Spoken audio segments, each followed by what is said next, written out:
Assalamualaikum warahmatullahi wabarakatuh. Bismillahirrahmanirrahim. Pada kesempatan kali ini kita masih bisa belajar online. Bagaimana kabar kalian semua? Tetap jaga kesehatan dan tetap belajar walau hanya di rumah saja. Baik, kali ini kita akan membahas mengenai misi dakwah Rasulullah Shallallahu Alaihi Wasallam di Mekah. Ada 5 poin mengenai misi dakwah ini. Yang pertama, yakni permulaan dakwah Nabi Muhammad SAW. Yang kedua, prioritas dakwah Nabi Muhammad. Yang ketiga, respon masyarakat Mekah mengenai dakwah Nabi. Yang keempat, rintangan dan tantangan Nabi selama berdakwah. Dan yang terakhir, yakni model kesuksesan Nabi dalam berdakwah di Mekah. Uh, untuk itu, masuk simak pembahasan kita. Nah, pada awal mulanya, Nabi Muhammad ini diangkat menjadi Nabi dan Rasul pada 17 Ramadan, tepat pada usia 40 tahun, yakni pada 13 tahun sebelum Hijriah. Nah, saat menerima wahyu ini, Nabi sedang bertahanus di Gua Hiro. Ini ditandai dengan turunnya malaikat Jibril. Ketika itu, malaikat Jibril menyampaikan wahyu, yakni surat Al-Alaq ayat 1-5, yang bunyinya, Bismillahirrahmanirrahim. Iqra bismi rabbikal ladzi khalaq, khalaqal insana min 'alaq, iqra wa rabbukal akram, alladzi 'allama bil qalam, 'allamal insana ma lam ya'lam. Yang artinya, bacalah dengan menyebut nama Tuhanmu yang menciptakan. Dia telah menciptakan manusia dari segumpal darah. Bacalah, dan Tuhanmu lah yang Maha Pemurah. Dia mengajar manusia dengan perantara kolam. Dia mengajar kepada manusia apa yang tidak diketahuinya. Setelah itu, turun wahyu kedua, yakni surat Al-Mudaththir ayat 1-7 yang bunyinya, Bismillahirrahmanirrahim. Ya ayyuhal mudaththir, qum fa'anzir, wa rabbuka fakabbir, wa thiyabaka fatahhir, wa rujza fahjur, wa la tamnun tastaghfir, wa lirabbika fasbir. Yang artinya, hei orang yang berselimut, bangunlah, lalu berilah peringatan, dan Tuhanmu agungkanlah, dan pakaianmu bersihkanlah, dan perbuatan dosa tinggalkanlah, dan janganlah kamu memberi dengan maksud memperoleh balasan yang lebih banyak, dan untuk memenuhi perintah Tuhanmu, bersabarlah. Surat Al-Mudaththir ini berisi perintah Allah agar Nabi Muhammad berdakwah menyiarkan ajaran Islam kepada umat manusia. Maka mulailah beliau berdakwah secara sembunyi-sembunyi berdasarkan surat Asy-Syu'ara ayat 214.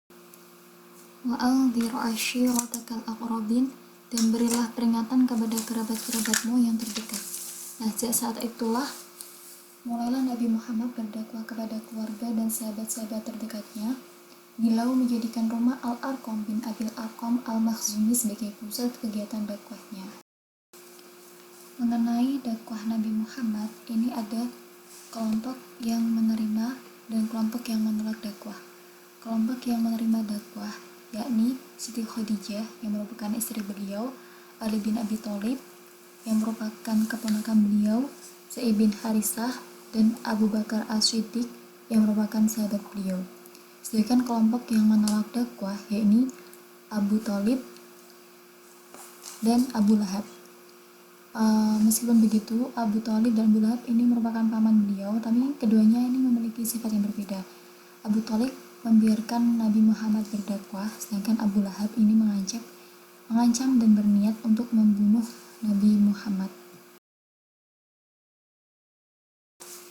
Selama 3 tahun Nabi Muhammad berdakwah secara sembunyi-sembunyi, kemudian turunlah surat Al-Hijr ayat 94 yang memerintahkan berdakwah secara terang-terangan. Fasda' bima tu'mar wa a'rid 'anil musyrikin, maka sampaikanlah olehmu secara terang-terangan segala apa yang diberitakan kepadamu, dan berpalinglah dari orang-orang yang musyrik. Nabi Muhammad berdakwah secara terang-terangan ke seluruh lapisan masyarakat, baik golongan bangsawan maupun budak, serta negeri-negeri lain. Dilakukan pertama kali di Bukit Sofa. Ketika itu pamannya Abu Lahab sangat menentang keras dakwah Nabi. Peristiwa tersebut diabadikan dengan surat Al-Lahab ayat Nabi Muhammad menerima wahyu berangsur-angsung selama 13 tahun di Mekah, menerima 4.726 ayat dengan 89 surah.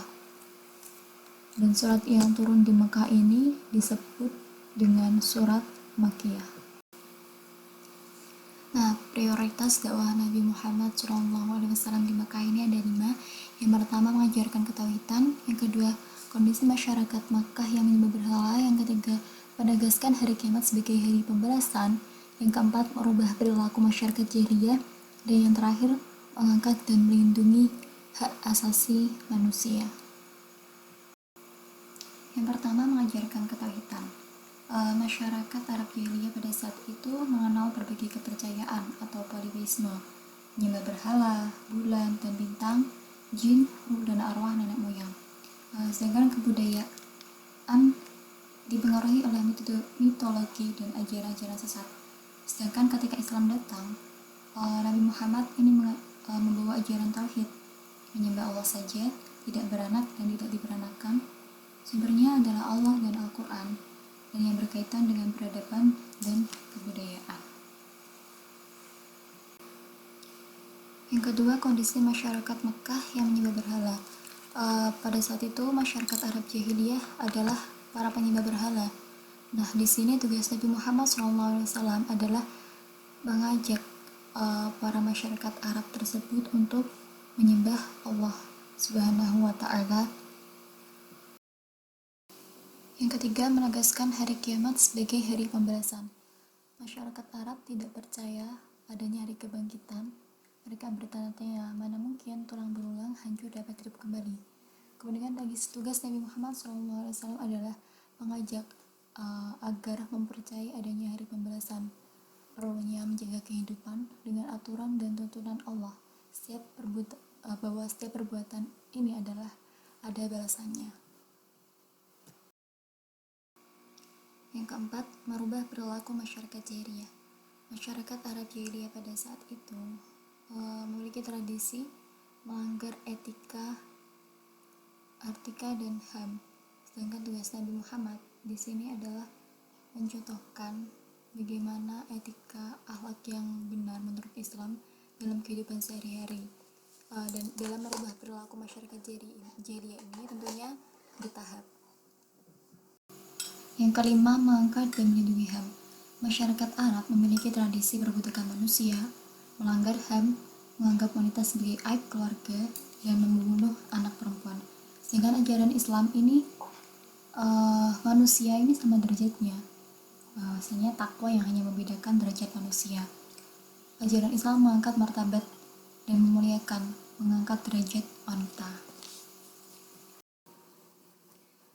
Selanjutnya, respon masyarakat Mekah terhadap dakwah Nabi.